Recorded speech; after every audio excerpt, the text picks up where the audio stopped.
Me llamo Mariana Ríos, soy enfermera desde hace 12 años y nunca he abandonado la costumbre de contar los latidos mientras ajusto los tensiómetros. Me da la ilusión de poner orden en el caos que gobierna los hospitales. En enero de 2019 acepté un contrato temporal en el antiguo Hospital Civil de Tampico, un edificio de pasillos estrechos, techos altísimos y ventiladores que crujen como cigarras. Me atrajo la paga, pero sobre todo el turno nocturno. Siempre he creído que la noche revela verdades que el día maquilla. La primera madrugada transcurrió sin incidentes, salvo por un olor agrio que parecía brotar de las rejillas del piso y que ningún desinfectante lograba sofocar. Pensé que era cosa de la plomería, pero tomé nota mental. A la siguiente guardia asignaron a la cama 27 a un pescador llamado Tomás Ruiz, operado de emergencia por una perforación intestinal. Sedado y entubado, apenas musitaba entre sueños. A las 3:12 de la mañana, mientras revisaba su suero, lo oí murmurar algo con la poca voz que le permitía la sonda. Me incliné y entendí 3 palabras: mujer, bajo, camilla. Su corazón se aceleró a 120 pulsaciones y tuve que ajustar la infusión de analgésico. No le di mayor importancia hasta que, al limpiar el piso, descubrí un pequeño montículo de semillas de calabaza tostadas justo debajo de la camilla hidráulica. Creí que algún familiar descuidado las había tirado, pero el paciente estaba en aislamiento y solo yo podía entrar con la debida protección. Barrí las semillas, desconcertada, y seguí trabajando. Antes del amanecer, el olor agrio se hizo más denso, como si alguien hubiese derramado vinagre caliente en los ductos. 3 noches después ingresó una muchacha embarazada de 7 meses, Ana Claudia Jiménez, con amenaza de preeclampsia. La acomodé en la cama 24, diagonal a la de Tomás, quien seguía convaleciente. Hacia las 2:45 de la mañana, Ana Claudia agitó la campanilla de llamado con tanta fuerza que pensé que había entrado en parto. Llegué en segundos, su presión seguía estable, pero su rostro estaba de un pálor casi gris. Con voz temblorosa me dijo que una anciana de cabello blanco y falda raída había salido de la sombra y gateado hasta esconderse bajo la camilla de Tomás. Quise creer que deliraba por el estrés, aunque no tenía fiebre ni signos de confusión. Le prometí revisar y calmé sus sollozos. Cogí una lámpara portátil y me acerqué a la 27. Alumbré bajo la camilla. Nada, salvo los tubos y el reflejo del piso encerado. Tomás dormía, pero su monitor mostraba arritmias suaves, como si soñara con un tambor lejano. Una punzada de frío me recorrió la nuca, nuevas semillas de calabaza formaban un círculo irregular bajo la estructura metálica. Las recogí usando guantes y las tiré al contenedor rojo de material clínico, por pura superstición. A la mañana siguiente busqué en el registro de accesos. Las cámaras de los pasillos laterales llevaban semanas fuera de servicio por un recorte de presupuesto. Seguridad solo grababa la entrada principal, y durante esa noche nadie había entrado aparte de los camilleros y 2 médicos de guardia. Le conté al doctor Aguilera, mi superior, pero rió restándole importancia. El encierro nocturno juega con la cabeza, dijo, mientras firmaba altas médicas. La 4ª noche ocurrió algo que rompió los límites de mi escepticismo. A las 1:30 de la mañana una tormenta tropical tumbó la electricidad y el generador tardó varios minutos en arrancar. Durante ese paréntesis de oscuridad escuché, justo detrás de mí, el arrastre pesado de algo mojado sobre el linóleo. Alumbré con la linterna del celular y vi un reguero de agua salobre que se deslizaba hacia la sala de recuperación. Olía a mar podrido. Lo seguí por el corredor hasta la puerta de gases medicinales. Allí encontré a Tomás, de pie, descalzo, aún conectado parcialmente a su sonda, murmurando entre dientes. Logré sujetarlo antes de que se desplomara, pero al recostarlo noté que sus plantas estaban cubiertas de pulpa verdosa y semillas prensadas. Antes de que amaneciera, Tomás entró en paro cardiorrespiratorio y murió pese a 22 minutos de reanimación. Cuando preparé el cuerpo en la morgue provisional, hallé semillas en sus bolsillos y entre los pliegues de la bata hospitalaria, como si alguien las hubiera sembrado allí una por una. Las envié al laboratorio junto con una nota urgente. Nadie me respondió. El expediente oficial atribuyó la muerte a complicaciones postoperatorias. Pero yo llevaba demasiadas noches oliendo vinagre en el aire y escuchando pasos donde no debía haberlos. Así que empecé a indagar por mi cuenta. Un celador veterano, don Teófilo, me reveló datos que la administración prefería ignorar. Años atrás, el hospital se había erigido sobre el terreno que ocupaba un antiguo huerto comunitario, propiedad de una anciana apodada Doña Lupe la Sembradora. Contaban que repartía semillas de calabaza a mujeres embarazadas a cambio de promesas de rezos y veladoras. Murió atropellada frente al portón de la construcción durante los trabajos iniciales y, según la leyenda urbana, maldijo a todo aquel que pisara sus surcos. Era folclor barato, pero cada pieza encajaba con un chasquido inquietante. Volví al laboratorio una tarde libre. La nevera de muestras estaba etiquetada por fecha, localicé el frasco con las semillas y lo saqué. Un moho grisáceo había devorado la pulpa, dejando venas negras bajo el cristal como raíces vivas. Llamé al técnico responsable, pero juró que nadie registró esas semillas y que la refrigeradora estuvo desconectada varias horas por el apagón. En ese lapso, según él, el interior alcanzó 28 grados, todo debía haberse echado a perder y ser incinerado. Sin embargo, allí estaban, intactas. Tomé una fotografía con el móvil. La imagen salió borrosa, como si hubiese enfocado una sombra en movimiento. Esto terminó de quebrar mis defensas racionales. La penúltima noche de mi contrato vi a la anciana con mis propios ojos. Eran las 3:33 de la mañana, revisaba el goteo de Ana Claudia, quien ya mostraba mejoría. Al girar para registrar la presión, distinguí una figura agazapada junto al cesto de ropa sucia, silueta delgada, cabello cencido cayendo a mechones, falda larga empapada. Brillaba un reflejo de metal en sus manos. Congelé la respiración. Cada segundo se estiró como un tendón a punto de reventar. No era alucinación, el monitor fetal registró bruscas taquicardias simultáneas con mis propias palpitaciones. No podía dejar a la paciente sola, pero tampoco acercarme. Entonces la anciana reptó hacia la sombra del lavabo y se metió bajo la camilla con una agilidad imposible para alguien de esa edad. Solo quedaba su olor, una mezcla de tierra húmeda y pepita tostada. Me armé de valor, tomé la lámpara y me arrodillé para iluminar. El cono de luz reveló un hueco vacío salvo por un puñado de semillas que rodaron hacia mí, chocando contra la suela como perdigones. Sentí el impulso absurdo de rezar, pero mi voz era un silbido atrapado en la tráquea. Al alba, Ana Claudia presentó contracciones prematuras. El parto se complicó, perdió mucha sangre y el bebé nació sin respirar.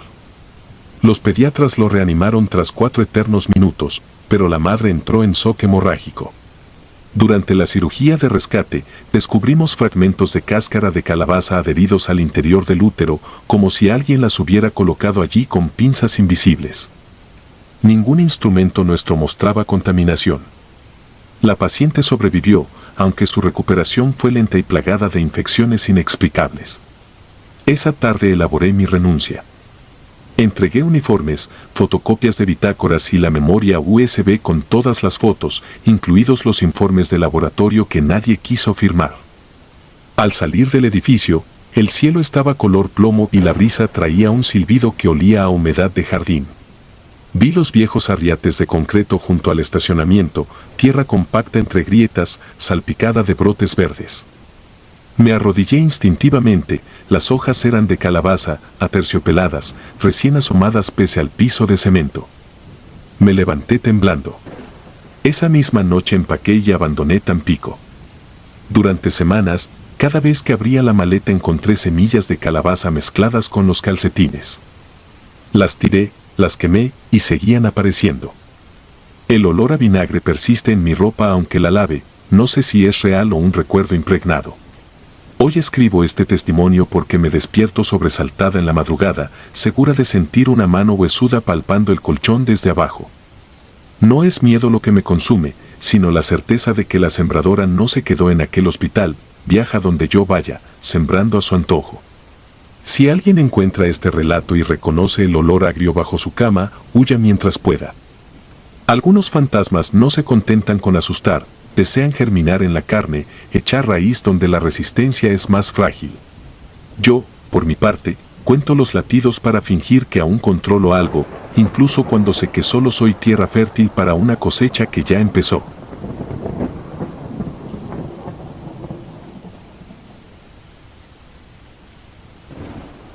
El susurro final.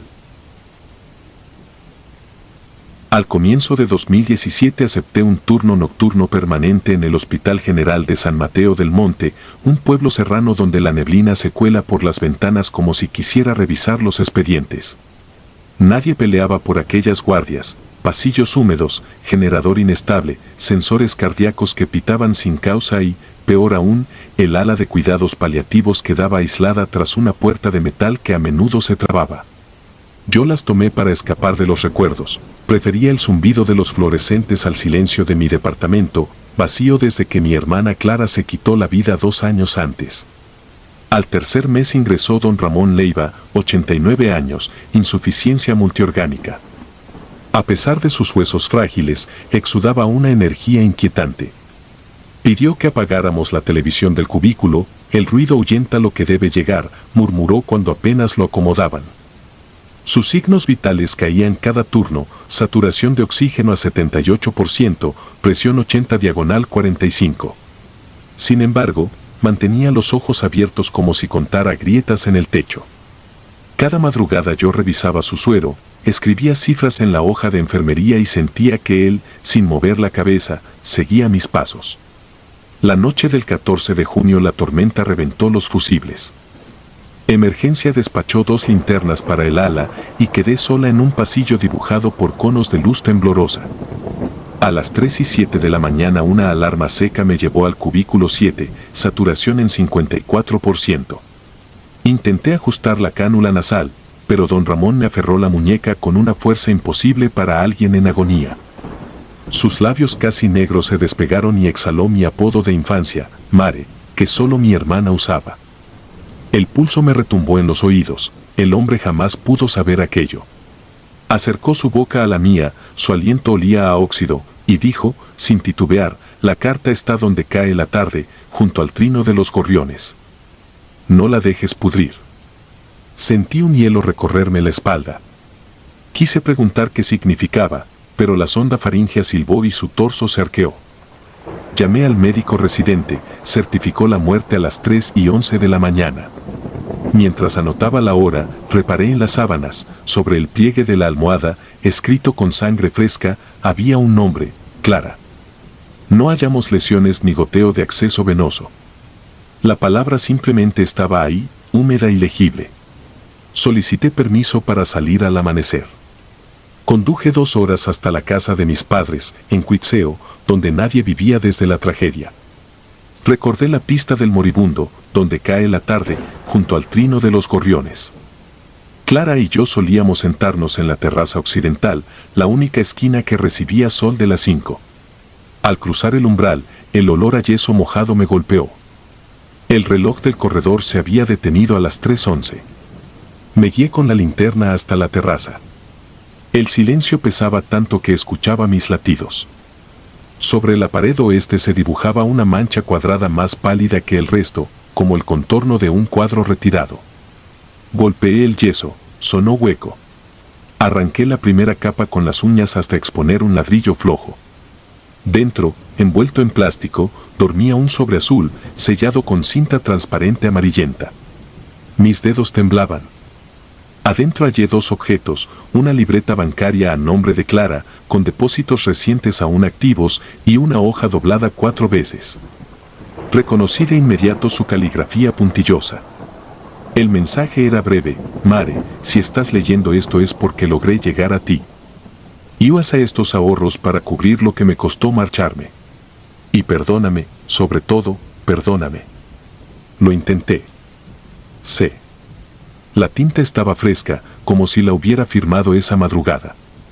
Sentí las lágrimas mezclarse con el polvo, el papel olía a cloroformo, el mismo aroma que impregnaba su cuarto cuando la encontramos. La lógica intentó imponerse, quizá mi hermana dejó la carta antes de morir y nadie la descubrió. Sin embargo, la libreta mostraba movimientos fechados el mes anterior. Fui al banco esa misma mañana. El cajero revisó los registros y confirmó depósitos en efectivo realizados por CAH. Las iniciales de Clara, en fechas posteriores a su muerte. Le pedí ver las cámaras, pero alegó confidencialidad. Salí con una sudoración fría y un nuevo hueco en la realidad. Esa noche regresé al hospital sin dormir. En la sala de informes me aguardaba el residente. Dijo que necesitaba mostrarme algo. Revisando el electro del momento en que don Ramón falleció, descubrió una actividad extrasistólica brusca segundos antes de la línea plana. Sobre la gráfica, impresos por falla térmica, se repetían mis iniciales MA. E intercalada la palabra perdona. El papel olía a ozono quemado. El médico, pálido, me preguntó si sabía qué significaba.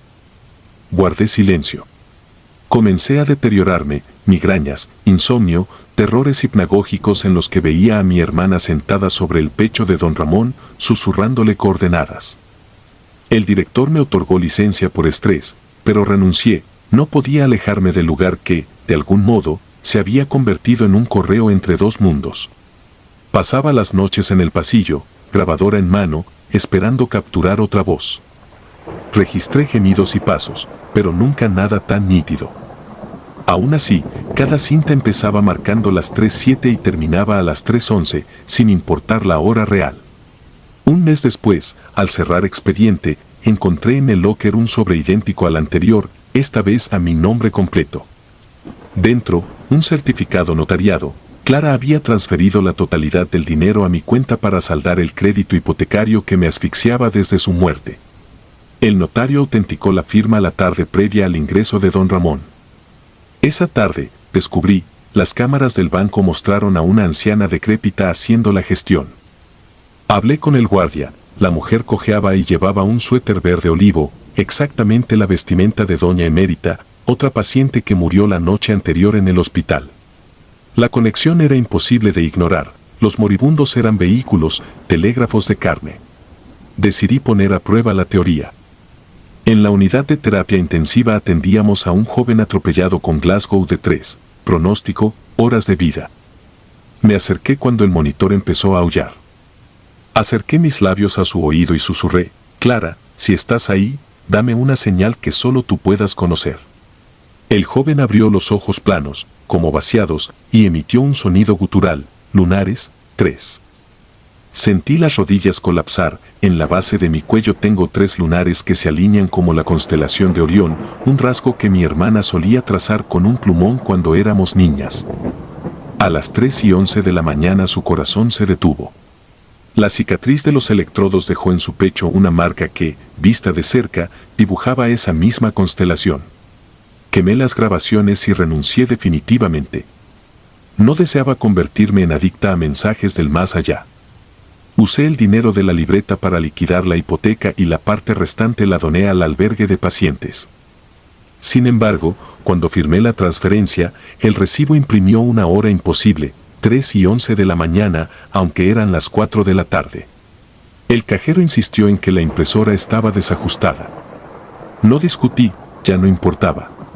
Hoy vivo en un estudio mínimo de la Ciudad de México y trabajo en una clínica de hemodiálisis donde el entorno es predecible, la muerte llega, pero lo hace despacio, sin sobresaltos. Todas las noches cuelgo en la pared oeste el uniforme blanco que usé aquella madrugada. Cada tanto florece en la tela una palabra en letras casi imperceptibles, gracias, sigue, perdón. La lavo, la plancho y la vuelvo a colgar, manteniendo el ritual, porque aprendí que hay mensajes que deben llegar, cueste lo que cueste. No temo ya al silencio. Lo que me desvela es el susurro imprevisto, la voz que atraviesa el umbral cuando el cuerpo cede. Porque sé, con una certeza que se me incrustó como una aguja en la base del cráneo, que a las 3:11 de la mañana, los corredores de cualquier hospital se vuelven pasarelas, y que las enfermeras cargamos con la llave que separa a los vivos de los muertos, una llave que gira sola, buscando manos que sepan escuchar.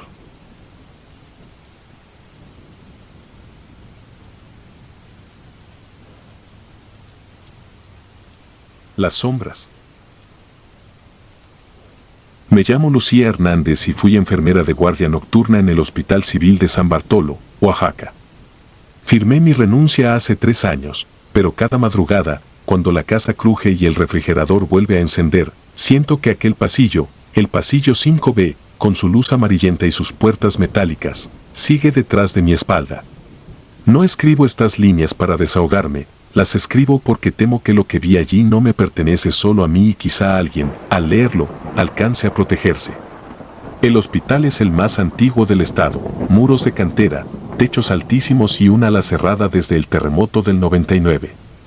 Mi turno iniciaba a las 8 de la noche. Cuando los visitantes se iban, los corredores olían a desinfectante y humedad. El primer aviso llegó un lunes de octubre de 2017. Don Rogelio, enfermo terminal de EPOC, pulsó el timbre de asistencia. Tenía los ojos abiertos como dos botones y sudaba. «Hermana, hay un hombre parado junto al ventilador», alcanzó a decirme. Encendí la lámpara de techo, no había nadie. Le ajusté la mascarilla, le acaricié la mano. Creí que deliraba por hipoxia. Murió a las 3 de la mañana, sin más ruido que un suspiro que apagó el monitor. Esa madrugada, mientras firmaba el certificado de defunción, percibí un olor acre, distinto al habitual cloro con yodo. Era como formol antiguo, el mismo que usan en las salas de anatomía.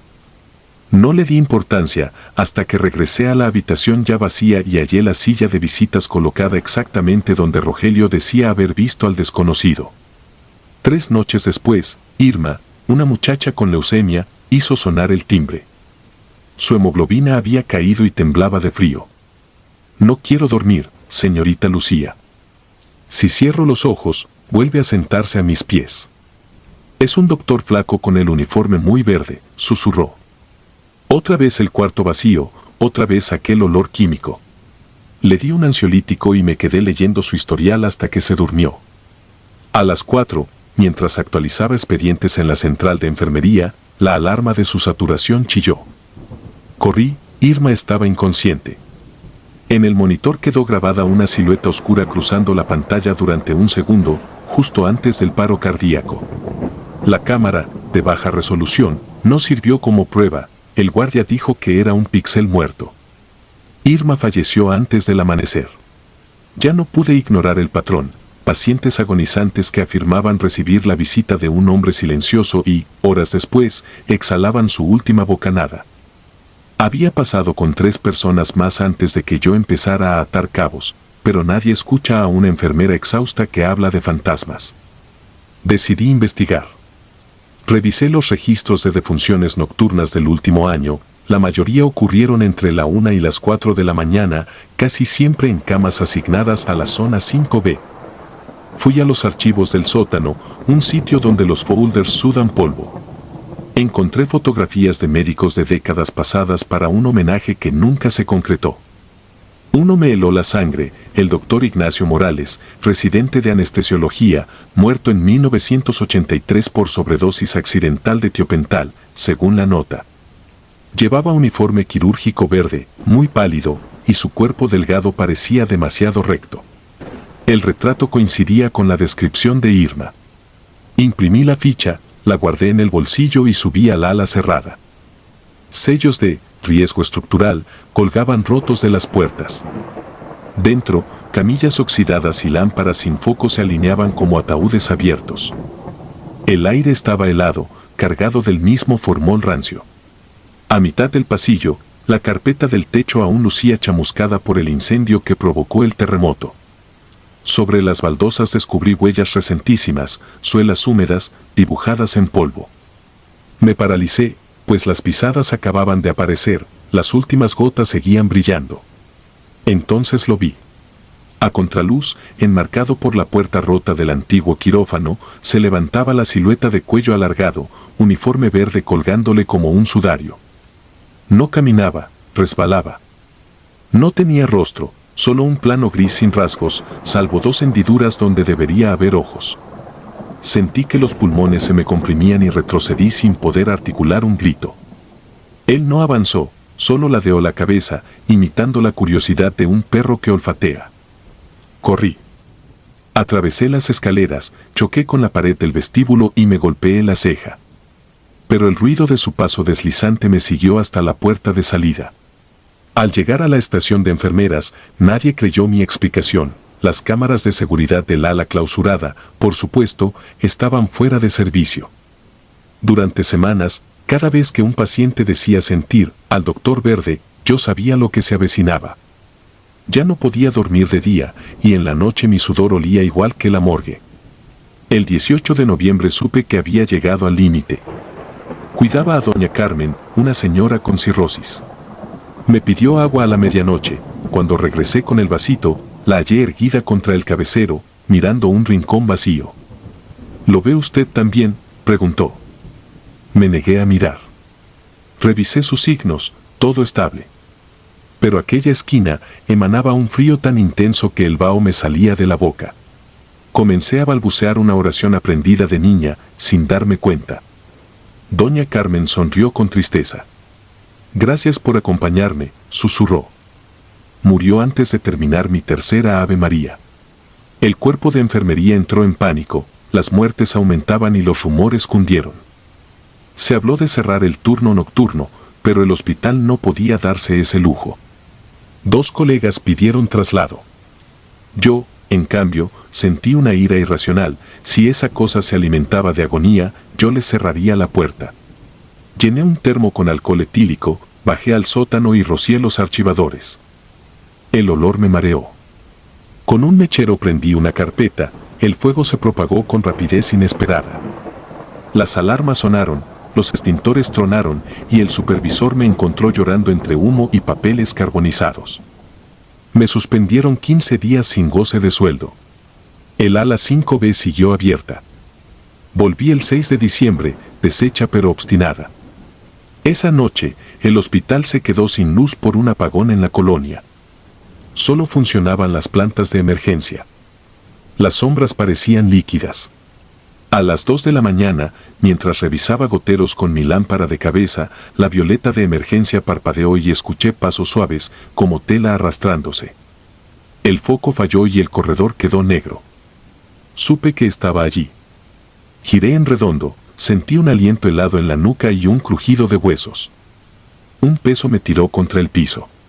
Alguien colocó dedos invisibles sobre mi esternón. Escuché un zumbido grave en la cabeza, una palabra que nunca he podido reproducir. Creí que mi corazón se detenía. Entonces recordé la foto quemada. El doctor Morales murió por una aguja mal puesta. Con la poca fuerza de mis manos, hice la señal de la cruz. No soy religiosa, pero era lo único que tenía. El peso desapareció. La planta volvió a encenderse y una hilera de luces fosforescentes se encendió, una tras otra, hasta el final del pasillo. Allí estaba él, inmóvil, pero algo cambiaba, el borde de su uniforme se disolvía en humo verdoso, como tinta en agua.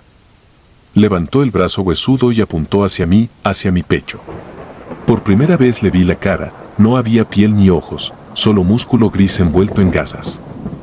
Luego, con un chasquido, se quebró en una lluvia de ceniza que se hundió entre las losetas. El olor a formol se disipó. Caí de rodillas. Lloré tanto que el guardia creyó que alguien me había atacado. Renuncié al amanecer. No quise indemnización ni carta de recomendación. Solo deseaba irme de aquel edificio. Desde entonces, me he dedicado a cuidados paliativos a domicilio. Ningún paciente ha mencionado hombres sin rostro. Ningún monitor ha captado siluetas. Sin embargo, cada vez que una persona está a punto de morir y toma mi mano, yo me quedo atenta a la puerta, esperando ver un uniforme verde. Nunca aparece, pero el vacío que deja en mi estómago me recuerda que lo imposible no pide permiso, se sienta a la orilla de tu cama y te observa hasta que dejas de respirar. Si usted trabaja de noche y un enfermo le confiesa que lo visita un doctor flaco con olor a laboratorio, no lo contradiga. Sostenga su mano. Rece, si puede. Y cuando las luces parpadeen, no mire a la sombra, cierre los ojos y escuche. A veces el silencio es la única frontera que evita que algo cruce de su mundo al nuestro. Yo aprendí demasiado tarde que hay presencias que no se dispersan con desinfectante ni con rezos. Se alimentan del latido que se apaga, del último suspiro que lucha por no ceder.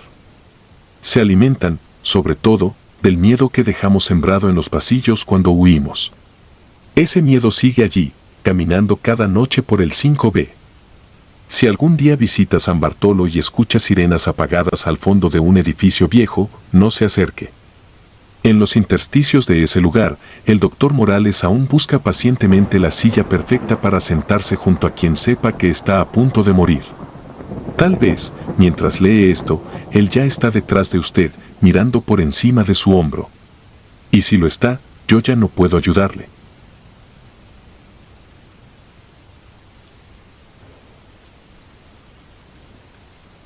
Turno maldito. Cuando acepté el puesto de enfermera nocturna en el Hospital Regional de San Gabriel, Puebla, pensé que lo más difícil sería vencer el sueño de las 3 de la mañana. Tenía 24 años y una mezcla incómoda de entusiasmo y miedo. Mi única guía en esos pasillos antiguos, casi coloniales, fue Miriam, una supervisora curtida por 20 inviernos de turnos rotos. Antes de mi primera ronda, me tomó del brazo y susurró: escucha más de lo que mires, si algo se mueve sin razón, sigue caminando. Aquella advertencia pareció un chiste de iniciación, pero la ciudad entera sabía que ese hospital se levantó sobre un panteón clausurado en 1978. Yo lo ignoré para no clavar la espina del pánico en mi cabeza. A las 2 de la madrugada de mi tercer turno, vi la camilla que guardábamos frente al quirófano deslizarse 30 centímetros, como si alguien la empujara en cámara lenta. No hubo corrientes de aire, las ventanas estaban selladas para evitar infecciones nosocomiales. Sentí un tirón helado en la base del cuello y di 2 pasos hacia atrás, esperando encontrar a algún bromista. Nada. Cuando regresé a la estación de enfermería, Miriam levantó la vista de un expediente y dijo, sin alzar la voz: si te habló, agradécele que siga su camino. Me habría reído, pero el zumbido de las lámparas fluorescentes comenzó a vibrar con un tono grave, casi intestinal. Pensé que era imaginación hasta que un monitor cardíaco emitió un pitido largo y continuo. El paciente había muerto segundos antes, sus pupilas aún reflejaban la luz verdosa del pasillo. El parte oficial indicó paro respiratorio, yo anoté la hora, 2:07, y firmé. Pero mi mano temblaba, no por la muerte, sino porque el registro eléctrico marcaba 2:1 cuando el monitor dejó de latir. Esa separación de 6 minutos la vimos Miriam y yo al repasar la cinta térmica. Ella refunfuñó: aquí el tiempo no siempre corre hacia adelante. Guardó la tira en un sobre y me pidió sellarlo con cinta roja, como hacía con los informes de incidentes inusuales. Aquella noche descubrí un archivo escondido bajo la categoría Eventos A. El más antiguo databa de 1980, describía un suero que se vació solo mientras el paciente dormía, dejando burbujas de aire que nadie pudo explicar.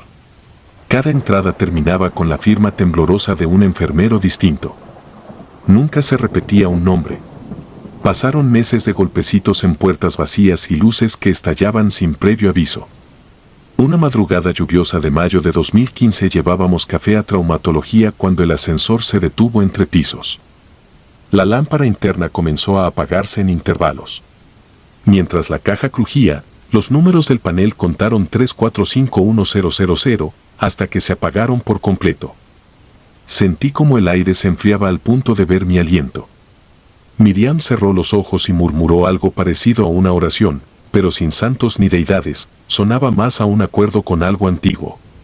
Al encenderse las luces, la puerta se abrió en la morgue, aunque habíamos indicado piso 2. Miriam sonrió con tristeza: nos recordaron que el viaje final siempre lleva aquí. La resignación llegó como una segunda piel. Comencé a percibir un patrón: los fenómenos sucedían justo antes de una pérdida clínica. A veces era un perfume floral que flotaba en urgencias, otras, un reflejo oscuro cruzando el ventanal de pediatría. En diciembre de 2016, un recién nacido sufrió un paro impredecible. Minutos antes, las cunas mecían a ritmo propio, y las persianas golpeaban como si festejaran una catástrofe venidera. Los padres no estaban presentes, me tocó entregarles la noticia. Mientras lloraban, sentí la misma corriente fría del ascensor envolviendo el pasillo. Por primera vez no corrí ni recé, solo acepté que algo inmaterial se alimentaba de la tristeza que brotaba en aquel suelo.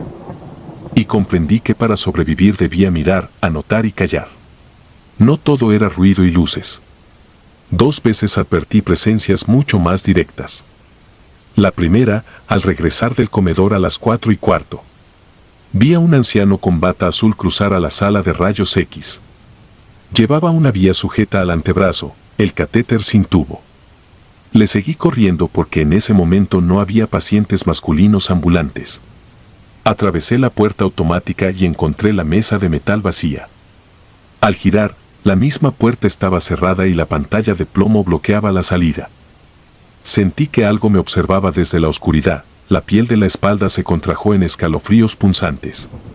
Encendí el móvil para alumbrarme y hallé huellas húmedas que se esfumaban a mitad del piso, como desdibujadas por un borrador invisible. La segunda presencia ocurrió en la unidad de cuidados intensivos pediátricos. Una enfermera recién llegada, Clara, revisaba un ventilador cuando sintió un tirón en la cofia. Pensó que me había tropezado con su coleta, pero yo estaba al otro extremo, preparando antibióticos. Su grito enmudecido resonó solo en su garganta, los monitores se quedaron estáticos, congelados a mitad de los trazos verdes. Corrí hacia ella y vi cómo su cofia se erizaba, tirada hacia arriba por manos que no estaban. Se desmayó sin un sonido.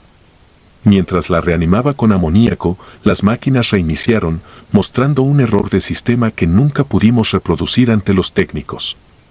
Nadie volvió a mencionar el incidente. Clara pidió traslado al turno vespertino y no cruzó palabra conmigo otra vez.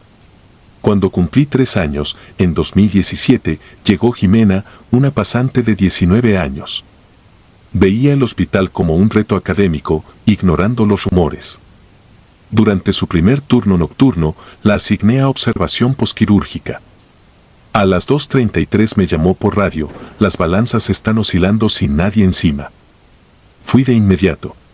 2 básculas pediátricas temblaban. El mecanismo marcaba 4,4 kilogramos y 6,1 kilogramos, pesos idénticos a los bebés fallecidos la semana anterior. Jimena palideció hasta parecer ceniza. Recordé mi primera madrugada y el consejo de Miriam. Me escuché diciéndole, respira. Agrádeles la visita. Solo están de paso. Jimena tembló tanto que su estetoscopio repiqueteó contra el pecho. Le di azúcar y la senté. Esa noche comprendí que el miedo baja la guardia a la razón, dejando entrar algo más profundo que la simple superstición, la certeza de que, al cuidar la frontera entre vida y muerte, uno termina habitando ambos lados. El 27 de septiembre ocurrió el suceso que marcó mi retiro. Un corte eléctrico sumió al hospital en sombras. Los generadores diésel tardaron en arrancar.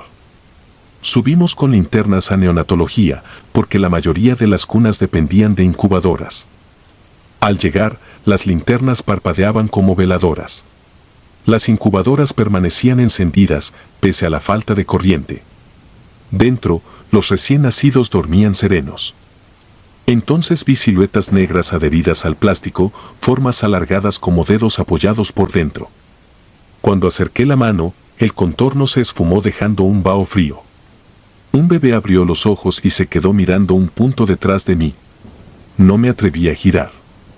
Sentí un peso en los hombros, como si alguien se trepara para espiar. Miriam llegó detrás, no dijo nada. Esperamos en silencio hasta que los generadores rugieron y las luces volvieron. Las incubadoras zumbaban normales.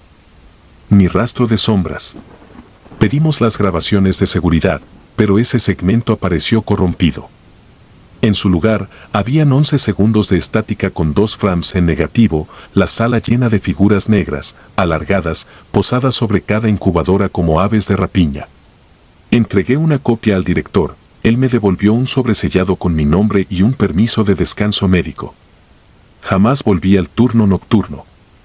Sin embargo, las pesadillas llegaron puntuales, mostrando a los bebés con ojos hundidos, señalando mi pecho, exigiendo algo que no sé dar. Hoy escribo esto desde mi apartamento en Atlixco, 4 horas al sur. Cada madrugada a las 2:07 mi reloj digital se apaga un segundo, al encenderse otra vez, muestra 2:1 antes de corregirse. Tengo la cinta térmica de aquel primer paro cardíaco guardada en un cajón sellado. Hay noches en que el cajón se abre solo. He cubierto la ranura con cinta roja, igual que Miriam me enseñó. Con el tiempo he entendido lo que en realidad firmé al aceptar aquel primer turno, un contrato tácito para acompañar a los muertos mientras se aseguran de no ser olvidados. A veces, cuando el viento sopla desde el norte, juro oír el traqueteo de ruedas de una camilla en mi pasillo, recordándome que el hospital no es un edificio, sino una herida abierta que nunca cierra, y que quienes hemos visto su sangre nocturna cargaremos su cicatriz, despiertos o dormidos, hasta nuestro propio turno final.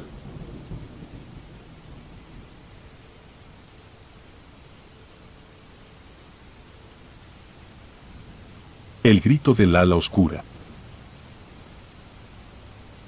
Me llamo Macarena Ojeda y todavía me cuesta dormir cuando recuerdo lo que viví en la clínica rural de San Jerónimo de Acapetlahuaya, Guerrero. Llegué en junio de 2006, convencida de que el conocimiento bastaba para domar cualquier oscuridad. Atravesé 6 horas de brecha, polvo y precipicios hasta encontrar el edificio, una caja de concreto agrietado, techos de lámina caliente y un generador que tosía como viejo asmático. Nada más. Aún así, me sentí poderosa con mi estetoscopio nuevo, lista para imponer orden científico en medio de la sierra. La primera semana desfiló entre machetazos, diarreas, picaduras y partos adelantados. La madrugada del 14 de julio todo cambió. Eran casi las 3 cuando una camioneta destartalada dejó en urgencias a un joven motociclista con la tibia abierta. Mientras el doctor Martínez retiraba esquirlas de hueso, yo ajustaba el suero. Entonces se oyó un chillido tan agudo que la bandeja de instrumental vibró. No era el paciente ni ninguna alarma, sonó afuera, en el cielo mismo. Abrí la puerta y sentí un golpe de aire helado. La luna iluminaba el depósito de agua, un cilindro blanco que sobresalía como torre de vigilancia. Sobre la barandilla se recortaba la silueta de un pájaro monstruoso, alas negras como mantos, cuerpo desproporcionado y, en vez de pico, una boca humana abierta en un grito silencioso. La criatura giró el cuello sin esfuerzo, clavó en mí unos ojos brillantes, carentes de párpados, y se lanzó al vuelo dejando un remolino de polvo. Guardé silencio para no parecer la forastera impresionable. 2 días después, al verme santiguarme antes de entrar a la farmacia, el enfermero Rodrigo Landa soltó una carcajada corta y me dijo que ya había visto a la vieja del ala. Fingí no entender, pero él me contó la leyenda. En 1972, la partera Berta Márquez murió desangrada frente a la clínica cerrada. Desde entonces, aseguran, su espíritu vaga convertido en un ave negra. A los extraños se les muestra con facciones humanas para espantarlos, a los del pueblo los protege, aunque su chillido anuncia desgracias. La historia sonaba a superstición típica, sin embargo las palabras convierte y protege quedaron resonando en mi cabeza. Esa misma tarde, mientras buscaba gasas en un armario alto, se desplomó un cuaderno clínico de 1974. Al final, con letra temblorosa, aparecía una nota: si gritas sobre el tanque, encierra a los vivos y mantén las lámparas. Quien salga pagará el camino. La firma era una huella dactilar marcada con sangre seca. Un escalofrío me recorrió la nuca, sentí como la razón se aflojaba como un vendaje mal puesto. Las lluvias llegaron furiosas. El generador se apagaba varias veces cada noche. En una de esas, finales de julio, quedamos a oscuras cuando atendíamos a don Severo, diabético al borde de la amputación, y a Lidia, que acababa de parir. Crucé el pasillo con mi linterna. Antes de llegar a la sala de máquinas golpearon 3 veces la puerta principal. Abrí. La lluvia azotaba el patio y, entre los charcos, el ave negra se retorcía con un ala rota. Aún herida, alzó la cabeza y me miró. Bajo las plumas abiertas se veía un número humano, astillado. Sentí una compasión absurda y un terror antiguo que me obligó a cerrar de golpe y a trancar la entrada. Al amanecer no quedaban rastros, solo un círculo de plumas pegadas al concreto y, en el centro, un diente humano perfecto que envolví en gasa sin decir nada. Intenté concentrarme en campañas de vacunación para olvidar, pero los signos regresaban. Un niño me regaló un dibujo, una mujer alada posada sobre el depósito y la frase «Mamá Berta cuida». Esa noche encontré mi parabrisas cubierto de huellas diminutas, garras humanas que terminaban en uñas curvas. Comprendí que la bruja me había elegido como testigo. A principios de agosto la gangrena de don Severo empeoró. Necesitaba amputación urgente en Huilcantenango, al otro lado del río Mixteco. Llovía sin tregua. A las 5 de la mañana la ambulancia estaba lista. De pronto, el chillido rasgó la neblina. Recordé la nota del 74 y ordené esperar. 3 horas después un tronco enorme arrastrado por la corriente destrozó el puente. Si hubiéramos partido, habríamos sido arrastrados. Don Severo vivió para agradecer, pero el pueblo comenzó a murmurar que la bruja cobra equilibrio, salva a uno y reclama a otro. Buscando respuestas, consulté archivos parroquiales con la maestra de la primaria. Descubrimos el acta de defunción de Berta Márquez, hemorragia postparto, 2015. La clínica registró que la atendieron sin complicaciones 40 minutos antes de su muerte. Era una mentira oficial. Esa noche soñé pasillos iluminados por luces de ambulancia en los que un bebé lloraba detrás de puertas imposibles de abrir. Llegó el 12 de septiembre y el pueblo se llenó de cohetes patrios. Dentro de la clínica el generador falleció con un estertor final. Salí a encender la planta auxiliar y el patio estaba envuelto en neblina que parecía respirar. Sobre el depósito colgaba la bruja, cabeza abajo, alas plegadas como un chal de luto. No experimenté miedo, sino una certeza extraña. Abrí los brazos y dije en voz baja, aquí estoy. La respuesta no fue un grito, sino una avalancha de imágenes, Berta golpeando la puerta cerrada en 1972, el doctor escondido tras la cortina, mi mano sosteniendo el diente hallado junto al generador, los rostros de los pacientes salvados durante los apagones. La bruja planeó suave hasta quedar frente a mí. Pude ver su piel gris asomando entre plumas abiertas. Deposó algo en mis manos, una piedra redonda cubierta de óxido. Luego extendió la ala rota. Entendí lo que solicitaba. Tomé pinzas, limpié la herida con suero, suturé entre relámpagos y anudé hilo como si estuviera cerrando la piel de cualquier paciente. Las hojas de parra que apliqué sobre la sutura formaron la constelación de la Cruz del Sur. Cuando terminé, la criatura alzó vuelo. Antes de elevarse dejó caer una pluma tan negra que absorbía la luz. En ese instante las lámparas internas se encendieron solas y el generador, agotado hacía horas, volvió a rugir. Corrí de regreso. Un joven acababa de llegar con el tórax abierto por un cohete extraviado. Operamos hasta el amanecer y sobrevivió. Cuando volví a mi casillero hallé un sobre. Dentro había una copia del acta falsificada de 1972 y una nota con mi propia letra, aunque jamás la escribí, no vuelvas a cerrar la puerta. Terminé mi contrato en diciembre. Ahora trabajo en un hospital urbano donde el terror tiene nombres pulcros, aneurisma, septicemia, bala perdida. En mi apartamento guardo la piedra oxidada, el diente y la pluma en un frasco estéril. Cada 12 de septiembre despierto a las 3 de la madrugada. Escucho, en algún techo distante, el mismo chillido que una vez me heló la sangre y hoy me recuerda mi deuda. Abro la ventana, dejo que entre el aire frío y repito, no olvides.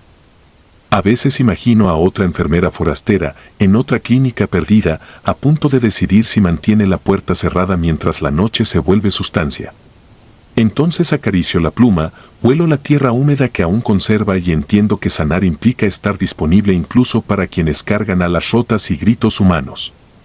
Porque ninguna puerta, por pesada que sea, puede contener la furia de un alarido que lleva 40 años esperando que alguien, por fin, lo escuche.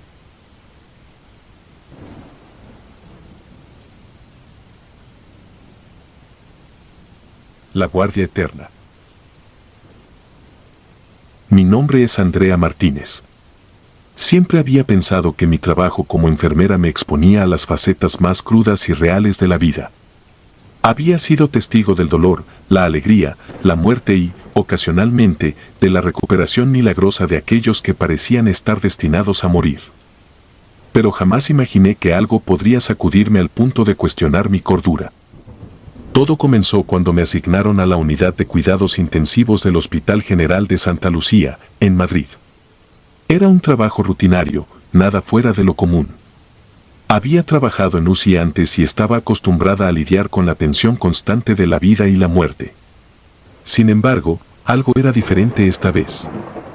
No lo noté al principio, pero pronto empezó a hacerse evidente.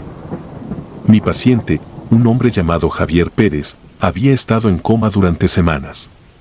Según el informe, había sufrido un grave accidente de tráfico. Un camión lo había arrollado mientras cruzaba una calle en la noche, dejándolo al borde de la muerte. Sus heridas eran severas, con traumatismo craneoencefálico y múltiples fracturas.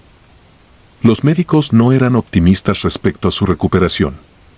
Mi trabajo era simple: monitorear sus signos vitales, administrarle los medicamentos necesarios y mantenerlo cómodo.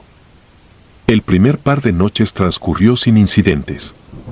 Llegaba al hospital, tomaba su presión, revisaba sus niveles de oxígeno y me aseguraba de que estuviera estable. Pero en la tercera noche, algo extraño sucedió. Estaba revisando sus signos vitales cuando noté un leve movimiento en sus párpados. Me detuve un momento, observándolo con atención. ¿Había sido una ilusión? Estaba segura de que lo había visto moverse. Lo observé durante unos minutos más, pero no volvió a suceder. Sacudí la cabeza, pensando que tal vez estaba demasiado cansada. Las noches en UCI podían ser agotadoras y era fácil que la mente te jugara malas pasadas. No obstante, el incidente me dejó inquieta. Esa misma noche, cuando finalmente llegué a casa y me acosté, tuve un sueño extraño. En mi sueño, estaba caminando por una calle oscura. La única luz provenía de los faroles distantes, creando sombras alargadas que se extendían hasta el horizonte. Sentía que alguien me seguía, pero cada vez que me daba la vuelta, no había nadie. El asfalto bajo mis pies estaba frío y el silencio era opresivo, como si el mundo entero contuviera el aliento. De repente, escuché un ruido. Un crujido de metal, seguido por un estruendo ensordecedor. Me giré justo a tiempo para ver un camión enorme que se abalanzaba sobre mí. El sueño terminó en ese instante y me desperté jadeando, empapada en sudor. Me tomó un rato darme cuenta de que había estado soñando. El realismo de la experiencia fue perturbador y la sensación de ser perseguida me acompañó durante todo el día.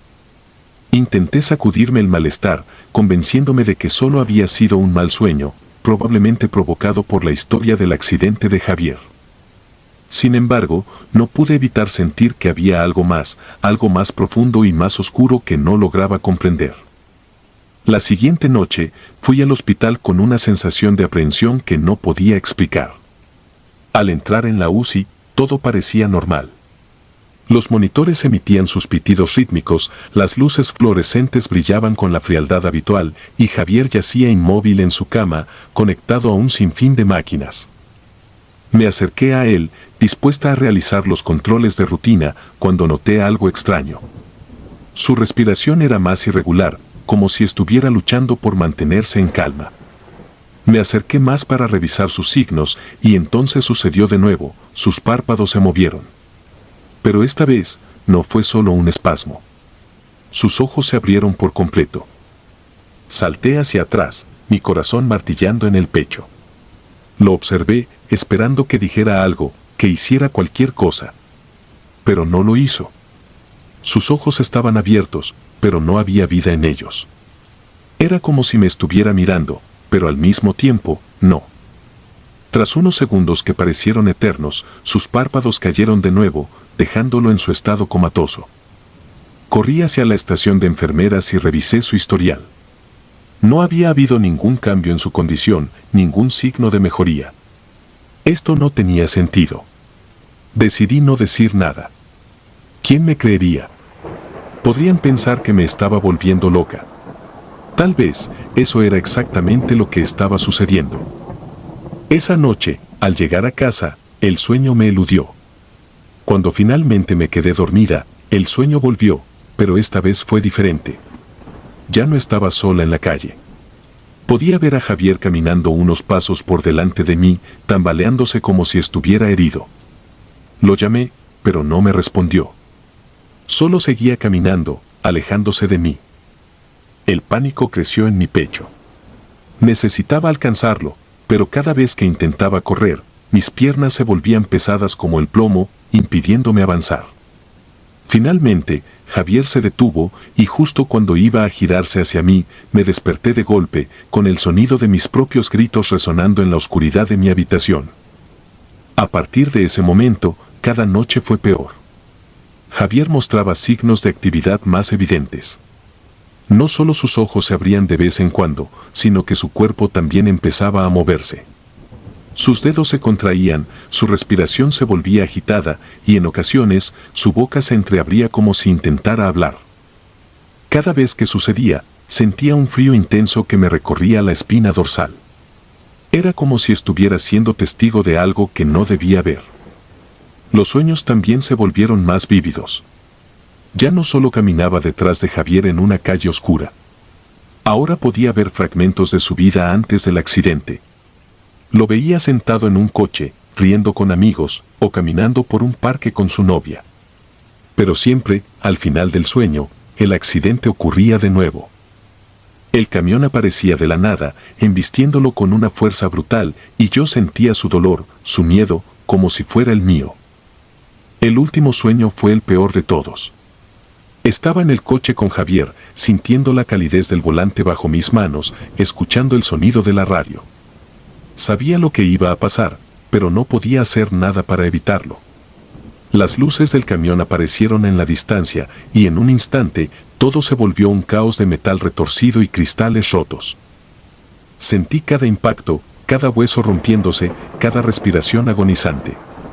Y cuando todo terminó, el silencio fue peor que cualquier otra cosa. Podía oír mi propia respiración, lenta y trabajosa, mientras la oscuridad me envolvía. Me desperté esa mañana sintiendo que algo había cambiado. El sueño no me había abandonado como lo había hecho en noches anteriores. Esta vez, la sensación de muerte se aferraba a mí, incapaz de ser sacudida. El miedo, el dolor, la desesperanza, todo estaba presente, como si hubiera traído parte de esa pesadilla conmigo al mundo real. Fui al hospital en un estado de automatismo, incapaz de pensar en otra cosa que no fuera Javier. Al llegar a la UCI, me acerqué a su cama con una mezcla de temor y desesperación. Sabía que lo que estaba sucediendo no era normal, pero necesitaba respuestas. Necesitaba entender qué me estaba pasando, por qué estaba viendo y sintiendo estas cosas. Para mi sorpresa, al llegar, Javier estaba más inquieto que nunca. Su cuerpo se movía como si luchara por liberarse de una prisión invisible. Sus manos se tensaban y sus ojos estaban abiertos, pero no de la forma vacía de antes. Había una chispa de algo en ellos, algo que me miraba directamente, algo que suplicaba por ayuda. El monitor de su frecuencia cardíaca comenzó a pitar de manera frenética y corrí a buscar a un médico. Sabía que algo estaba terriblemente mal. Cuando regresamos, su cuerpo estaba completamente inmóvil. El médico revisó sus signos vitales, pero todo estaba en orden. No había explicación para lo que acababa de suceder. Me quedé de pie, sintiendo que las fuerzas me abandonaban, mientras el médico salía de la habitación sin notar nada fuera de lo común. Yo, en cambio, sabía que lo que había visto no era un simple reflejo del coma. Javier estaba atrapado en un lugar entre la vida y la muerte, y de alguna manera me había arrastrado con él.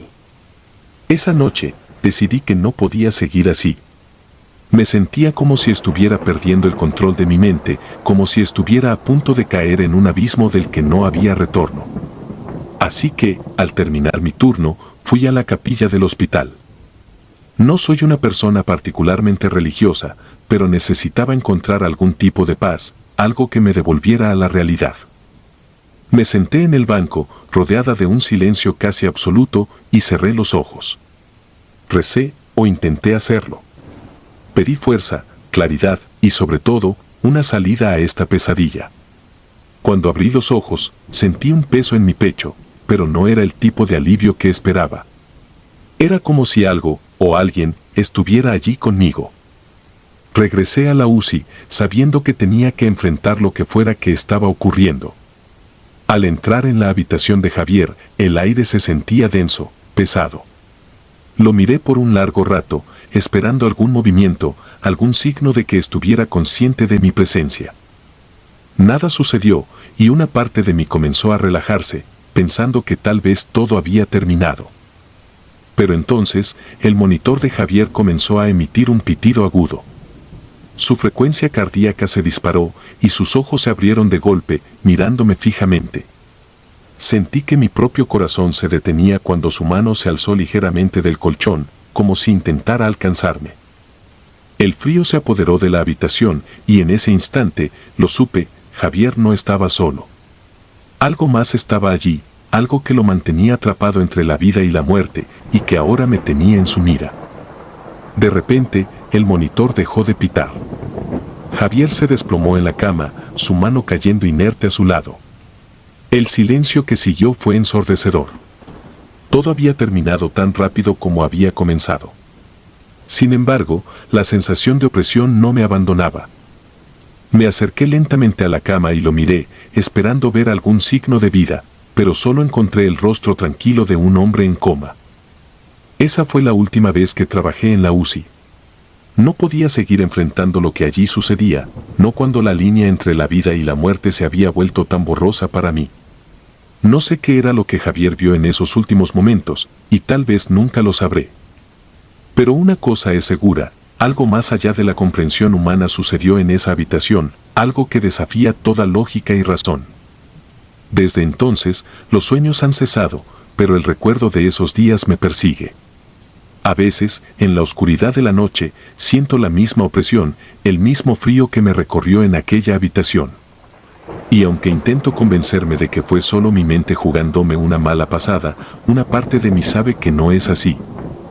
No puedo olvidar la mirada de Javier en esos últimos momentos.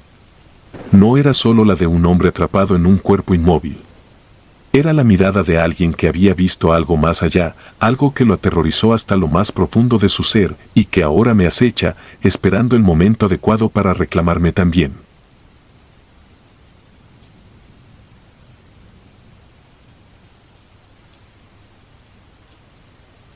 La bruja del pabellón C.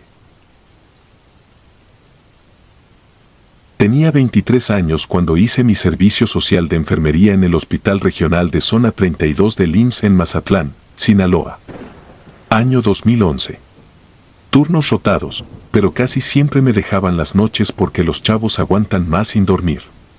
Éramos 4 internos asignados al piso de medicina interna y 2 a urgencias, yo flotaba entre ambos cuando faltaba personal. Esa mezcla de cansancio crónico, pasillos mal iluminados y olores que cambiaban de golpe entre cloro, amoníaco y sangre seca hace que la realidad se afloje. Ahí empezó todo. La paciente que marcó mi vida entró un martes de lluvia intermitente, mujer de 68 años, cirrosis hepática descompensada, ictericia marcada, abdomen tenso, varices esofágicas tratadas a medias en otro hospital comunitario. La ingresó una sobrina, no hija, porque la tía ya no se deja ver por nadie de la familia cercana. El apellido coincidía con una ranchería serrana famosa entre paramédicos por sus curanderos y trabajos. A mí me tocó recibirla, canalizarla y montar bomba de infusión con albúmina y medicamento vasoactivo. Cuando abrí la bata para colocar el parche transdérmico vi algo, pequeñas rayas negras dibujadas con marcador indeleble alrededor del ombligo, formando algo parecido a un sol torcido. Ella me sostuvo la mirada como si quisiera que notara cada trazo. No respondía a preguntas simples de orientación, pero era selectiva. A mí me hablaba poco y cuando lo hacía era para soltar frases sueltas, anota bien, no cierres la puerta, no tapes los espejos. Con mis compañeras, aún menos. Creí que era encefalopatía hepática. Sin embargo, su escala de Glasgow se mantenía estable, amonio dentro de lo esperable para su cuadro y sin asterixis grosera. Lo raro era su tolerancia al dolor, ni se inmutó cuando ajusté el catéter central. Tampoco dormía. Cada ronda a la 1, 3 y 5 la encontraba con los ojos abiertos, clavados en el techo o fijos en la silla vacía al costado derecho de su cama. La primera noche que escuchamos voces fue 5 días después de su ingreso. En piso estaba casi todo apagado excepto el cubo de enfermería. Yo estaba cerrando pendientes en el Cardex cuando Leti, otra interna, me dijo que la señora del cubículo 14 estaba conversando con alguien y riéndose quedito. Se supone que no había visitas. Caminamos juntas, antes de abrir la cortina escuché respuesta masculina grave, como murmullo metido en un tubo. Entramos, sola. Monitor estable, saturación aceptable con puntas nasales, sin cambios. La paciente me miró de reojo y volvió los ojos a la silla vacía. En voz baja dijo que no molestáramos, que todavía no le tocaba. Esa misma noche falleció en urgencias un adolescente de 15 años politraumatizado que había resistido horas. Yo no había asociado nada hasta que la señora, en la ronda de las 4, me dijo sin voltear, el más joven ya pagó, ponte a dormir. Se me congeló la espalda. Los de urgencias confirmaron el deceso a las 4:20. No comenté la coincidencia, pero Leti sí, ella bromeó que habíamos admitido a una bruja recolectora. Reímos nerviosos. El chiste duró 2 días. La segunda advertencia llegó un sábado. Pediatría estaba en el mismo nivel, cruzando doble puerta. Teníamos 3 lactantes en incubadora por complicaciones respiratorias. Durante el enema evacuante de nuestra paciente, entre espasmos y risas secas, dijo que lo tierno es más ligero de cargar. Yo fingí no oír. Esa madrugada falló la presión de oxígeno en una línea, un bebé de menos de 2 meses tuvo paro y no lo recuperaron. El reporte técnico atribuyó el evento a falla en válvula mezcladora y retraso en el cambio manual de cilindro. A las 7 de la mañana, cuando entregamos el turno, la señora dormía por primera vez desde que llegó. Empezamos a notar pequeñas cosas en su cubículo. Polvo oscuro acumulado en el riel de la cortina siempre formaba montoncitos como si los hubieran barrido hacia el centro. Hilos de sutura cortados amarrados en triple nudo y escondidos bajo la almohada. En una ocasión, 3 gasas dobladas en triángulo con manchas secas de sangre vieja y tierra. Nadie reconoció haberlas dejado. Yo las tiré, al día siguiente había otras 2. Las supervisoras regañaron a medio mundo por desaseo. A mí, la piel se me erizaba. La sobrina venía de día y traía frascos de té en botellas recicladas. Juró que eran de boldo y diente de león. El hepatólogo casi la saca a empujones porque interfería con el manejo, pero la paciente se negaba a comer si no probaba mínimo unas cucharadas. Cuando logramos restringirle el ingreso de remedios, la señora pasó 24 horas sin ingerir nada sólido ni líquido que no fuera vía venosa, y sus laboratorios subieron, bilirrubinas totales bajaron, INR mejoró marginalmente, creatinina se estabilizó. El médico dijo que a veces hay rebotes. Yo quería creer eso. Lo que terminó por quebrar la calma ocurrió en la semana de vacunación de ese año. El hospital recibió más población pediátrica en observación breve. Esa misma semana nuestra paciente comenzó a cantar bajito algo que ninguna reconocimos. Eran sílabas repetidas en 3 tiempos, como rezo al revés. Cada vez que completaba una ronda de ese canto, alguna alarma sonaba en pediatría, saturación, fiebre, reacción adversa. Coincidencia, nos repetíamos. La tercera profecía fue directa. Mientras yo cambiaba la sonda Foley escuché que murmuraba que faltan 2 y me dan salida. Pregunté 2 qué y respondió, sin verme, pequeños. Conté, en pediatría había exactamente 2 recién nacidos con pronóstico reservado. Sentí la boca seca. Intenté desviar la atención con preguntas clínicas, nulas respuestas. Esa noche pedí cambio de cubículo, la jefa me negó porque faltaba personal entrenado en bombas volumétricas. Seguí. A medianoche, un interno de pediatría vino pálido, uno de los neonatos hizo apnea prolongada, reanimación exitosa pero crítica. Cuando regresé al cubículo 14, la paciente estaba sentada, algo que no podía hacer sin ayuda antes. Sonreía. La marca negra alrededor del ombligo lucía fresca, como retocada. Revisé piel, debajo del vendaje del catéter subclavio alguien había dibujado con tinta azul un pequeño círculo con cruces. Nadie reconoció haberlo hecho. Al amanecer se declaró muerte encefálica del segundo neonato.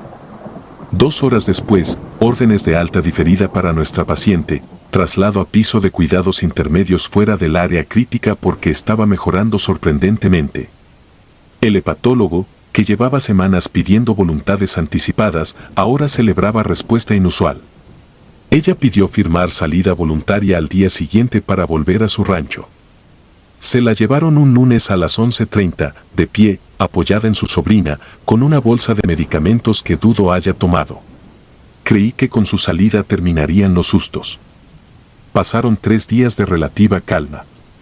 Luego, guardia doble, urgencias saturadas, pediatría llena, nosotros encima de pendientes.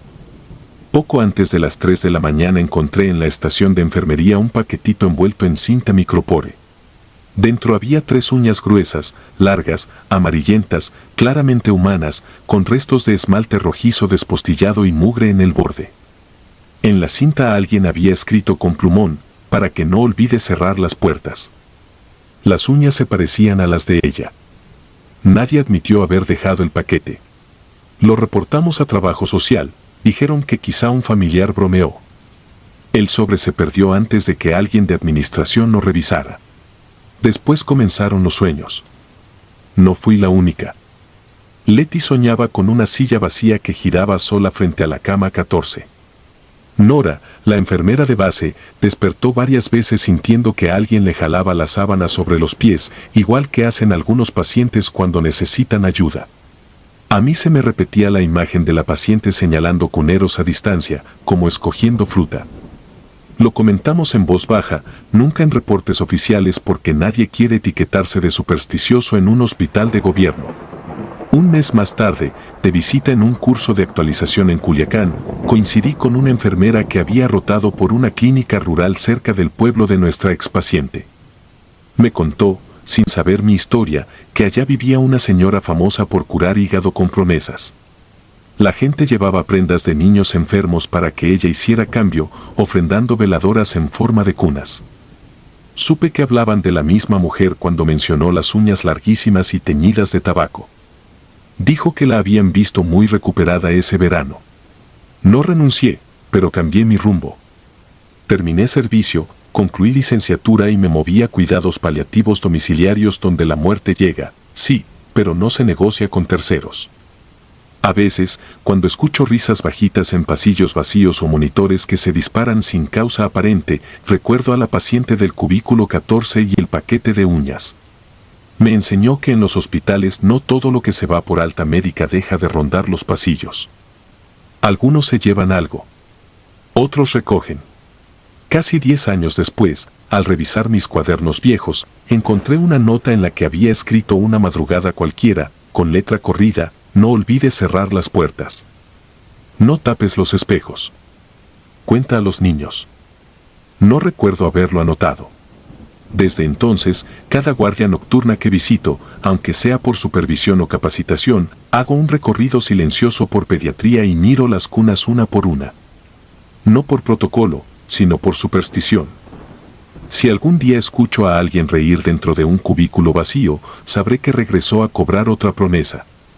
Y ustedes, que escuchan esto en la madrugada, si trabajan en hospital sabrán que hay pacientes que mejoran sin explicación y otros que se apagan aunque todo se haga bien. Yo solo les digo lo que viví. Hubo una mujer que llegó casi sin hígado y se fue caminando después de que murieron 3 de los más jóvenes del hospital. Desde entonces no me burlo cuando el personal viejo habla de brujas en piso. Hay cosas que la estadística no entiende, pero la noche sí.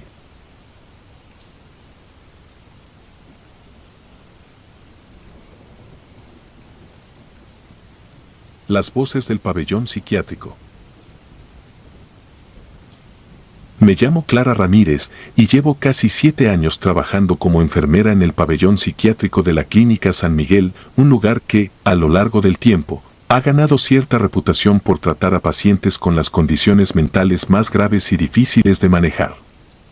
Aquí, la línea entre la cordura y la locura parece desdibujarse, y en las noches, cuando los pasillos están vacíos y el silencio se cierne como una manta pesada, esa línea se vuelve aún más borrosa. Siempre supe que trabajar en un lugar como este me expondría a situaciones extrañas, y de hecho, aprendí a lidiar con el comportamiento errático y, a menudo, perturbador de los pacientes. Las alucinaciones, los gritos en mitad de la noche, los ataques de pánico, todo eso se convirtió en parte de mi rutina diaria. Pero lo que no podía prever era que, con el tiempo, el propio entorno del pabellón comenzaría a afectarme de maneras que nunca había imaginado. Todo empezó una noche fría de octubre, en uno de esos turnos en los que el reloj parece moverse más lentamente de lo normal. Era alrededor de la medianoche y estaba revisando a los pacientes, asegurándome de que todos estuvieran estables. La mayoría dormía, pero algunos, como era habitual, permanecían inquietos, murmurando para sí mismos, atrapados en sus propios mundos internos. Mientras caminaba por el pasillo del ala norte, donde se encontraban los pacientes más severos, sentí un escalofrío que me recorrió la espalda. Al principio, lo atribuí al frío, pero pronto me di cuenta de que había algo más. Había algo en el aire, una sensación de inquietud que no podía explicar. Fue entonces cuando escuché el primer susurro. Era un sonido bajo, casi imperceptible, que parecía provenir de todas partes y de ninguna al mismo tiempo. Me detuve, tratando de localizar su origen, pero el pasillo estaba vacío, salvo por el débil resplandor de las luces de emergencia. El susurro continuó, una mezcla de palabras ininteligibles que me hicieron sentir incómoda, aunque no podía decir exactamente por qué. Me sacudí la sensación y continué con mi ronda, tratando de concentrarme en mi trabajo. Pero a medida que avanzaba la noche, los susurros se hicieron más frecuentes, más claros. Cada vez que pasaba por el ala norte, los escuchaba, como si alguien estuviera hablando justo detrás de mí. Me giraba, esperando encontrar a alguien, pero siempre estaba sola. El sonido se adhería a mi mente, no importaba cuánto intentara ignorarlo. Era un murmullo constante, como si las paredes mismas del pabellón me estuvieran hablando. Traté de racionalizarlo, de convencerme de que era solo mi mente jugando conmigo, quizás debido al cansancio acumulado. Después de todo, trabajar en un pabellón psiquiátrico no era fácil, y los turnos nocturnos podían ser agotadores. Sin embargo, lo que más me inquietaba era que los susurros no eran simplemente ruidos sin sentido. Con el tiempo, comencé a distinguir palabras, frases que parecían dirigidas a mí, y lo más perturbador de todo, eran frases que hacían referencia a cosas de mi pasado, secretos que había enterrado hace mucho tiempo. Uno de los primeros susurros claros que escuché me dejó helada. ¿Recuerdas a Julia? Julia era una amiga de la infancia, alguien con quien había perdido contacto hacía años. Lo extraño era que no había pensado en ella en mucho tiempo y no tenía idea de por qué ese nombre surgiría en mi mente en medio de un turno nocturno. Traté de ignorarlo, pero los susurros continuaron, mencionando otros nombres, otros recuerdos que creía haber olvidado. Con cada turno nocturno que pasaba, los susurros se volvían más personales, más insistentes. Comenzaron a mencionarme eventos que me hacían sentir una profunda incomodidad, como si alguien estuviera hurgando en mi mente, sacando a la luz los momentos más oscuros de mi vida. Los susurros me hablaban de errores que había cometido, de culpas que había cargado en silencio, y de miedos que nunca había compartido con nadie. Y siempre, mencionaban a Julia, preguntándome si la recordaba, si sabía lo que había pasado con ella.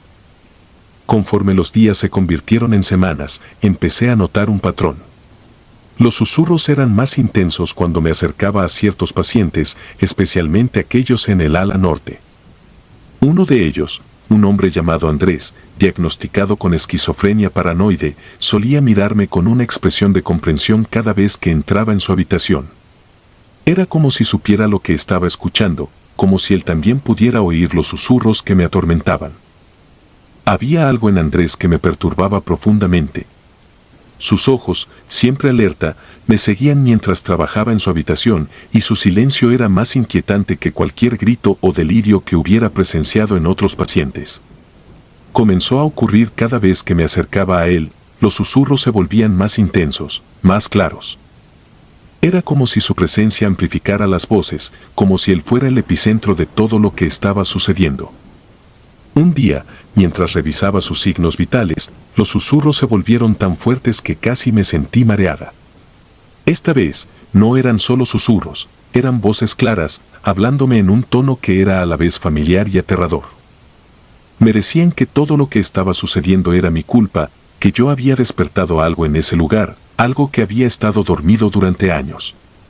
Las voces me acusaban, me recordaban decisiones que había tomado, errores que había cometido, cosas de las que me arrepentía profundamente. Esa noche, no pude soportarlo más. Salí del pabellón apresuradamente, dejando mi turno a medio terminar. La presión en mi pecho era insoportable y sentía que el aire me faltaba. Me refugié en la sala de descanso, tratando de calmarme, pero los susurros seguían ahí, resonando en mi mente. Era como si se hubieran incrustado en mi cabeza, una presencia que no podía escapar. Pasé los días siguientes sumida en una especie de niebla. Mi mente no podía dejar de repasar los susurros, las voces que parecían saber tanto sobre mí. Comencé a dudar de mi propia cordura, preguntándome si estaba empezando a mostrar signos de la misma locura que veía en los pacientes que cuidaba. Pero al mismo tiempo, no podía ignorar la sensación de que lo que estaba experimentando era real, de que había algo en ese pabellón que estaba conectado a mí de una manera que no lograba comprender. Decidí que necesitaba respuestas. Empecé a investigar el pabellón, buscando en archivos antiguos y preguntando discretamente a los compañeros más veteranos. Descubrí que el ala norte había sido cerrada durante años antes de que yo empezara a trabajar allí, debido a un incidente que nadie quería discutir abiertamente. Había rumores de que un paciente se había suicidado en circunstancias extrañas y que desde entonces esa ala había sido evitada por todos. Mi investigación me llevó a un nombre que no esperaba encontrar, Julia Ramírez. Mi amiga de la infancia, la misma cuyo nombre había escuchado en los susurros. Descubrí que había sido paciente en ese pabellón, ingresada cuando tenía apenas 15 años. Los registros no eran claros sobre lo que le había sucedido, solo mencionaban una muerte accidental en circunstancias que nunca fueron del todo explicadas. La revelación me dejó aturdida. Julia y yo habíamos perdido contacto cuando éramos adolescentes y siempre había asumido que se había mudado o que simplemente habíamos tomado caminos separados. Nunca imaginé que hubiera terminado en un lugar como este y mucho menos que hubiera muerto aquí. Todo comenzó a encajar en mi mente de una manera perturbadora, los susurros, las voces, los recuerdos que surgían de repente. Era como si el pabellón me estuviera diciendo algo que necesitaba saber. Volví a mi turno esa noche con una mezcla de miedo y determinación. Sentía que estaba a punto de descubrir algo que cambiaría mi vida para siempre, aunque no sabía si estaba preparada para enfrentarlo. Mientras caminaba por el pasillo del ala norte, los susurros se hicieron más fuertes, más insistentes. Me hablaban de Julia, de lo que había sufrido, de cómo había terminado en ese lugar, sola y asustada. Cuando entré en la habitación de Andrés, el aire era denso, pesado con una sensación de inminente revelación. Sentía que las paredes mismas estaban observándome, esperando a que entendiera lo que debía hacer. Los susurros alcanzaron un crescendo, y de repente, todo quedó claro, no era Andrés quien amplificaba las voces, sino que él era el conducto, la conexión entre este mundo y el siguiente. En su locura, había abierto una puerta que no debía haber sido abierta, permitiendo que las voces de los muertos, las almas inquietas atrapadas en este lugar, se comunicaran conmigo. La verdad me golpeó con la fuerza de un tren. Julia había muerto aquí, y su espíritu, junto con el de otros que habían sufrido destinos similares, estaba atrapado, incapaz de encontrar descanso. Y de alguna manera, yo era la clave, el vínculo que podría liberarlos o condenarlos a permanecer en ese limbo para siempre. Salí de la habitación de Andrés sintiéndome vacía y llena de terror al mismo tiempo. Los susurros comenzaron a desvanecerse, pero su mensaje quedó claro en mi mente. Tenía que hacer algo, aunque no sabía qué. Todo lo que había conocido, todo en lo que había creído, se desmoronaba ante mis ojos, reemplazado por una verdad que desafiaba toda lógica. Ahora, cada vez que entro al pabellón, siento que estoy caminando sobre terreno sagrado, un lugar donde las fronteras entre este mundo y el siguiente son peligrosamente finas. Sigo trabajando allí, aunque ya no soy la misma persona que era antes. Los susurros aún me siguen, aunque han cambiado, se han vuelto más suaves, menos acusatorios. Pero siempre están ahí, recordándome que hay cosas en este mundo que no podemos entender, cosas que acechan en los rincones más oscuros de nuestra mente. Y aunque trato de seguir adelante, de cumplir con mi deber como enfermera, sé que nunca podré escapar por completo de las voces que habitan en las sombras de la Clínica San Miguel. No sé cuánto tiempo más podré soportarlo, pero por ahora, sigo adelante, esperando que algún día las voces encuentren la paz que tanto anhelan y que tal vez, solo tal vez, me dejen encontrar la mía.